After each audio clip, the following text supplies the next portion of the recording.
All right, he's the first ever Japanese driver to win the Indianapolis 500, and tonight he'll be honored for finishing first. We're talking about Verizon IndyCar Series driver Takuma Sato. Before he is presented with the Baby Borg Warner Trophy tonight, he's joining us here in studio. Thank you so much for joining us this morning. Nice to meet you. So tell us, what does it mean to be the first ever driver to win the the Japanese driver to win the Indy 500? It means a lot. I mean, the first Japanese driver was the Mr. Hiro Matsushita, over 36 years ago. And a lot of drivers that challenged it. And now I'm really pleased to turn it to a new page for the Asia to win in such a race. So tell us a little bit about your background, how long you've been in IndyCar and what you were doing before IndyCar. Well, I was racing in IndyCar on 8 years, so this is 9th season. But before that, I was in Europe, so I raced in Formula One for about 7 years too.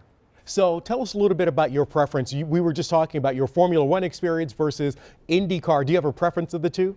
I love IndyCar because it's so competitive, and between the team is the performance level is very small compared to the Formula One. So I mean, anyone can win the race in IndyCar. That's American dream, to be honest. So that's why Indy500 is one of the most difficult races to win, but it's still possible, and that was a significant moment in my life. Yeah, it's almost between the Indianapolis 500 and the Daytona 500. It's like the Super Bowl of IndyCar racing. Everyone puts out their best effort for that.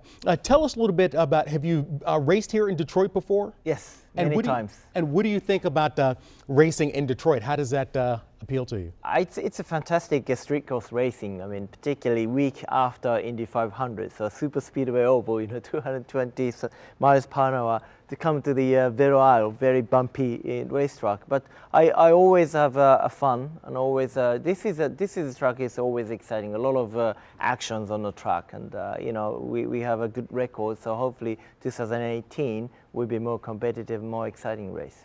Now, you have raced for Michael Andretti's team last year, but you have a change this year. Tell us a little bit about what you're doing in 2018. Well, Bobby gave me the first chance in IndyCar racing. Bobby Rahal. Yes, 2012, and so I basically back home and the racing with Bobby Rahal's team, and it's a fantastic and really excited with the new Universal package we just showed in the auto show yesterday, and that was a fantastic. So we should be race better because we lose quite a few downforce. So that means go straight line, go faster. But driver really has to work on the braking and turn into the car. But most importantly, this car should be better in traffic. So we have a more cross racing.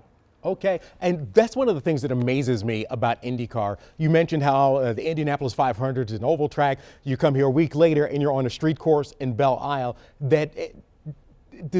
It seems to me that it would involve completely different skill sets to drive those two different types of courses. Sure. I mean, end of the day, it's sort of same style, but yeah, driving skills is quite different. Yeah, I mean, one thing is it's the challenge for a lot of turbulence, over 200 miles per hour. But street course is more about the cars bouncing all around and braking heavily. So it's quite a bit different, but that's a variety, and that's how IndyCar makes it much more interesting over the course of the season. Well, thank you very much, and congratulations on your Indy 500 win and for winning the Baby Borg Warner Trophy. We'll be